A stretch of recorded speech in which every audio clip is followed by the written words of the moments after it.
Hello everyone. In this session, we are going to discuss about the objective and characteristics of microteaching.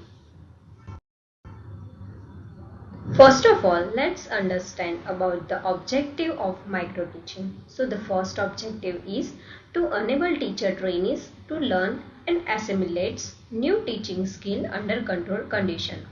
Microteaching helps teacher trainee practices and learn new teaching technique in a controlled environment.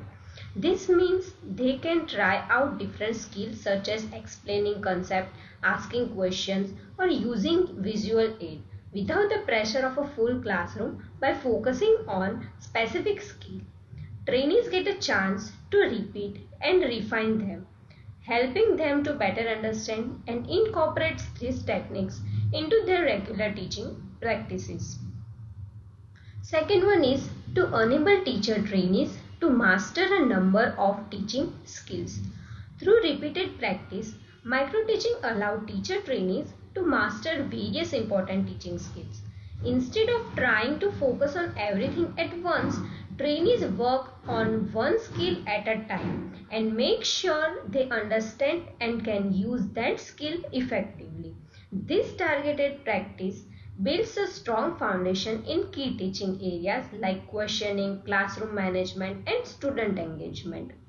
The third objective is to enable teacher trainee to gain confidence in teaching.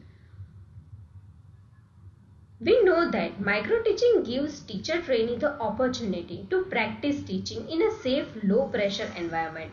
They can experiment with different teaching methods and receive feedback from peers and supervisors. This helps them grow more confident in their teaching abilities. By practicing in front of a small group of students and receiving constructive criticism, trainees gain experience and feel more prepared to teach in a real classroom setting. Now let's focus on the characteristics of microteaching. First one is, it is a teacher training technique and not a method of classroom instruction. We know that microteaching is specially designed to train teachers and improve their teaching skills rather than being a method used in everyday classroom instruction.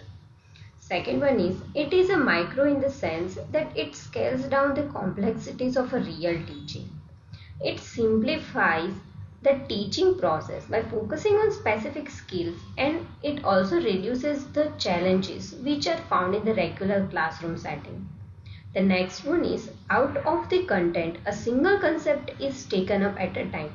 Means only one concept or a topic is taught at a time, which allows the teacher to concentrate on a particular teaching skills. Next is, only one skill is practices.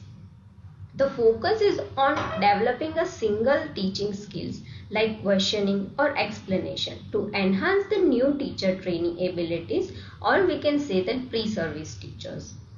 Next is, size of the classes reduces and thus the number of students is just 5 to 7.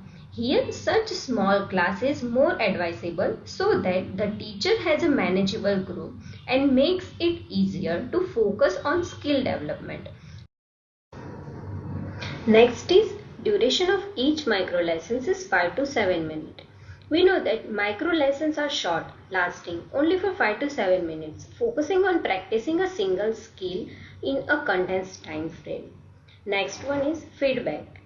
Feedback is provided immediately after the completion of the lessons. We know that after each lesson, compulsory feedback is given to help the teacher trainee for reflect and improve in a right way. Another one is the use of videotape and closed circuit television make the observation very objective. Video recording and closed circuit televisions are used to observe lessons objectively, making the evaluation process more accurate. Next one is, it is highly individualized training device. Microteaching is tailored to the specific need of each teacher, allowing them to focus on their areas for improvement. Another one is, there is high degree of control in practicing a skill when this technique is used. We know that the teaching environment is highly controlled, enabling focused practice of a specific teaching skill without distraction. The next one is it is constructed for the benefit of teacher and students learning incidentals. Means this technique is primarily designed for the teacher's improvement with student learning being a secondary outcome. And the last characteristic is it provides a significant way to bring specific education problem into manageable focus. Means micro teaching allows educator to tackle specific educational challenges, breaking them into manageable components for more effective solutions. Now let's discuss about the components of microteaching. Here we can see the four major components of microteaching. They are a teacher, the pupil, a brief lesson and feedback. Now let's discuss each of them in detail. First one is a teacher. The main participant in microteaching is the teacher who allows a specific skill in a controlled and focused setting. This allows them to improve their techniques and effectiveness. Second one is the pupil, usually 5 to 7. A small group of students participate in the micro lessons, allowing the teacher to focus on their teaching process without the pressure of a full class. The third one is a brief lesson. A short lesson, usually 5 to 7 minutes long, designed to practice a particular teaching skill or concept in a simplified, manageable way. And the last one is feedback. After the lesson, feedback is provided by supervisor or through recordings like audio, video or closed circuit TV, giving the teacher valuable insights to refine their techniques.